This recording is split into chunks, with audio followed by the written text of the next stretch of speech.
Bonjour à tous. Aujourd'hui, on va parler de netlinking. Donc, stratégie de netlinking, stratégie pour obtenir des liens qui vont arriver sur votre site. Donc, qui vont amener du flux, qui vont amener de l'autorité. J'ai décidé d'en parler parce qu'on entend beaucoup de choses en ce moment sur les liens. Alors attention, j'ai pas la science infuse, personne ne connaît réellement Google. Mais je tenais à revenir là-dessus parce que je pense que ça reste toujours très important. Je sais qu'on entend des choses, même sur LinkedIn ou autre, on voit des choses passer. Pour moi, le lien est encore un gage de réussite. Pour plusieurs raisons. La première, c'est que bon, aujourd'hui, donc Google fait pas mal de mises à jour. Il y en a encore une au mois, il y en avait une grosse au mois de mai a priori. Il y en a une autre au mois de mars. Euh, les liens restent toujours un gage d'autorité pour Google. Et aujourd'hui, plus qu'avant encore, la marque et l'autorité sont un atout indispensable pour pouvoir venir truster les premières places sur la SERP. Et ça, on dira ce qu'on voudra. Moi, je l'observe sur mes sites, je l'observe sur les sites de mes clients. Ça reste toujours un gage. Donc, obtenir ces liens, c'est important. Alors, peut-être pas, même sûrement pas, comme il y a quelques années, où on pouvait faire du lien, sans trop se poser de questions, et puis ça faisait monter votre référencement. Bon, ça, Google a quand même vachement évolué, donc ça, c'est terminé. Faut le faire de façon plus intelligente. Donc, pour moi, il y a plusieurs choses. Il y a, enfin, deux choses surtout. Il y a des liens d'autorité donc qui vont venir donner de l'autorité à votre site. Donc pour ça, il faut trouver des sites qui soient vraiment dans votre thématique, qui soient vraiment de qualité. Attention, hein, je ne parle pas d'indicateurs du style Trustflow ou autre, hein. Alors je sais que c'est un indicateur comme un autre, mais franchement pour moi c'est bidon. Ce qui m'intéresse plus, c'est vraiment l'autorité. Et il n'y a qu'une seule chose qui mesure l'autorité, c'est si on parle du site, si ce site a une marque et si ce site a des visiteurs. Si c'est le cas, allez-y, vous pouvez essayer d'avoir un lien sur ce site-là. L'autre chose, c'est donner des indicateurs à Google, lui montrer que votre site est devenu une autorité et mine de rien, ça passe pour une stratégie plus globale où vos liens, j'en suis persuadé maintenant, vont être visibles aussi via les réseaux sociaux.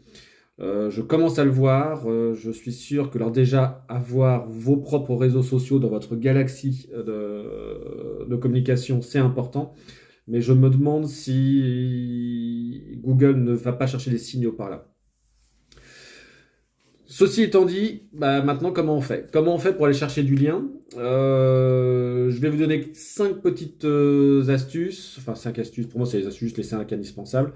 La première, bah, pour avoir des liens, l'idéal c'est d'avoir des liens naturels, et pour avoir des liens naturels, donc c'est-à-dire que les internautes vont prendre votre lien, vont le mettre quelque part, bah pour ça il faut juste avoir du contenu de qualité.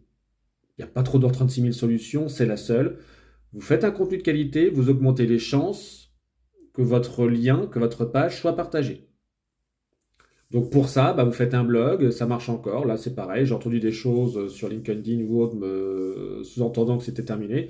Non, le blog est toujours très utile. Quand je dis blog, c'est surtout le contenu. Donc ça peut être un blog, mais ça peut être aussi, pourquoi pas, des fiches techniques, des dossiers techniques sous forme de guide ou autre. C'est pareil.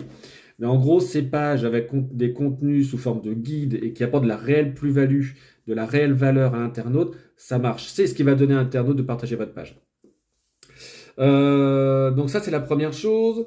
La deuxième, pour moi, c'est pourquoi pas proposer votre expertise à des réseaux de partenaires, proposer votre expertise à des blogueurs, à des magazines, pourquoi pas même à des e-commerce qui auraient besoin d'alimenter un blog. Si vous proposez votre expertise, si vous créez un article de qualité et vous dites à ce partenaire, bah par contre je vais mettre un lien dessus, il y a pas de chance que ça marche. Si le contenu de qualité, ça vous permet d'avoir des liens gratuitement. La deuxième chose, bah, n'oubliez pas, vous avez des partenaires. Des fournisseurs, des partenaires de vente, des commerciaux, je ne sais pas. Vous avez des partenaires. Ces partenaires, bah, écoutez, c'est peut-être un échange de liens donnant-donnant. Ça marche. Mine de rien, ça marche.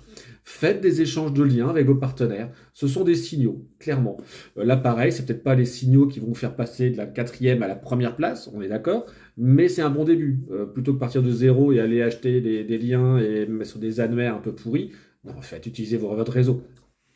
J'en arrive donc du coup aux annuaires. Les annuaires, eh ben écoutez, pour moi, ça marche encore. Alors peut-être pas effectivement n'importe quel annuaire, mais par contre, on a encore des annuaires qualitatifs qui fonctionnent. Ça peut être des annuaires locaux, des annuaires thématiques, des annuaires un peu plus généralistes, mais qui sont reconnus. Ça marche. Allez sur ces annuaires. En plus, certains sont gratuits. Donc, vous, là encore, vous aurez des liens. Ensuite, quand vous avez fait tout ça, eh ben, écoutez, là, pourquoi pas, on peut passer donc au niveau supérieur, c'est-à-dire qu'on vous allez investir sur une campagne de netlinking. Là, pour le coup, c'est la stratégie qu'il faut avoir pour aller chercher vraiment les dernières places, pour être au top du top sur la SERP et pour passer vraiment devant vos concurrents.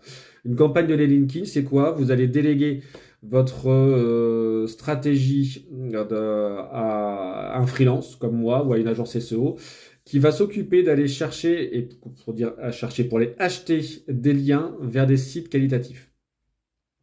Donc ça, c'est une prestation que vous allez déléguer et donc le freelance ou l'agence va aller chercher des liens donc sur des plateformes, il y a beaucoup de plateformes et nous en tant que pro on les connaît, ou aller chercher des liens sur des sites et donc vous déléguez tout, ils vont chercher les sites de qualité pour en pouvoir ensuite mettre un lien sur un article, sponsorisé ou pas, avec une sémantique autour de votre lien, une encre plus ou moins optimisée et c'est ce qui va vous faire passer de, en gros, la quatrième, la cinquième à la troisième, quatrième, deuxième place. Pour passer sur les 5 premières, pour arriver sur allez, sur la première page, on va dire, ce que je vous ai dit tout à l'heure, c'est suffisant. Enfin, suivant votre thématique, bien évidemment, il y a une thématique qui va être un peu plus compliquée. Si on parle de finance ou autre, là, ça va être un petit peu chaud. Mais je parle là pour les commerçants, pour les artisans en local ou sur les régions, voilà. Après, par contre, pour aller vraiment chercher le reste, là, il va falloir mettre un petit coup de booster avec une stratégie de netlinking. Et là, il faudra passer avec une agence. Bon, écoutez, donc voilà pour cette vidéo assez courte, hein. Donc l'idée, c'est comment obtenir des backlinks, contenu de qualité, les échanges de liens avec vos partenaires, faire des articles invités sur des sites plus ou moins d'autorité, des blogs ou autres, les annuaires, excusez-moi, qualitatifs, et ensuite les campagnes de netlinking.